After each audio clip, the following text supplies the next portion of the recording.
Six Flags New England is appropriately known as the coaster capital of New England. With a whopping 12 roller coasters to choose from, this park has been a favorite among northeastern thrill seekers for over 100 years. Of course, a century is quite a long time, and several roller coasters that once operated at the park are now absent from its lineup. So today we're going to be taking a look at these coasters from oldest to newest. Number 9, Giant Dip. Opened in 1912, closed in 1919. 42 years after the park first opened as a picnic grove called Gallop's Grove in 1870, the park, now known as Six Flags New England, reopened as Riverside Amusement Park. With its grand opening came Giant Dip, an all-new wooden roller coaster. The grand opening was a huge success, and thousands of people were said to have ridden the Giant Dip every day. Despite its popularity, though, this coaster was torn down after 8 seasons of operation to make way for a bigger and better wooden coaster named Lightning. But we'll get to that ride later. Number 8, Greyhound. Opened in 1915, closed in 1933. Due to the popularity of Giant Dip, another wooden coaster was added to the park 3 years after it opened. The ride was taller and faster than Giant Dip and was advertised as New England's greatest ride when it first came out. It proved to be a huge hit, but in 1933, the aftermath of the Great Depression caused Riverside to shut down all of its roller coasters. Fortunately, the park was able to recover from the Depression and reintroduced its coaster lineup with Thunderbolt in 1941, and today it still operates as a symbol of the park's rebirth.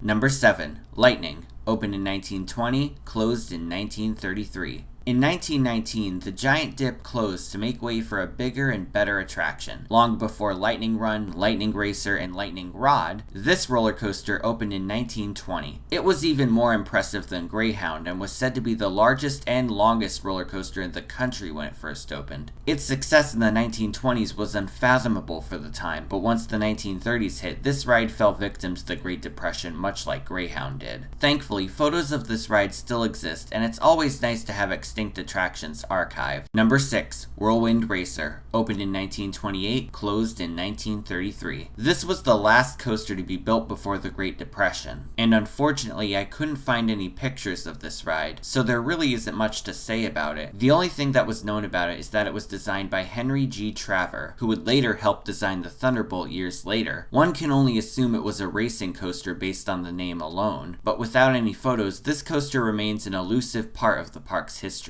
Number 5, Wild Mouse. Opened in 1957, closed on an unknown date. 16 years after Thunderbolt was added to Riverside, the park installed its first steel coaster, Wild Mouse. This was a BA Schiff Wild Mouse, which was a pretty popular coaster model at the time. However, all of these coasters have since ceased operation, with the last BA Schiff Wild Mouse closing at Texas's Landa Park. And here's a fun fact, that ride is currently being held in storage by a coaster enthusiast named Paul Young. Meanwhile, only one of these rides is still standing but not operating. There's one at Oklahoma's defunct Eagle Park, so don't be surprised if you see it pop up in one of those abandoned amusement park videos. Number 4, WildCat. Opened in 1968, closed in 1983. This coaster model seems to keep popping up in my former coasters videos. Because they were portable, they were pretty much everywhere back in the day, including high-profile places like Six Flags Magic Mountain and Cedar Point. However, despite their reputation for relocation, this WildCat is only known to have operated at Riverside Park for 15 years before it was torn down. Whether it suffered an unfixable mechanical error or simply reached the end of its service life is unknown, but it serves as yet another obscure part of the park's history. And here's another fun fact, my own mother actually rode this coaster when she was in junior high school, and she helped confirm the accuracy of this picture, so kudos to you, Mom. Number 3, Black Widow. Opened in 1977, closed in 1999. This was the park's first and only launch coaster. It was one of the first 3 aerodynamics launch loops to be built, with the other ones being Screamin' Demon at Kings Island and Zoomerang at Florida's defunct Boardwalk and Baseball. This coaster actually ended up operating for over 20 years. However, after Six Flags acquired the park, it was dismantled and replaced with a relocated boomerang from Kentucky Kingdom named Flashback. After its departure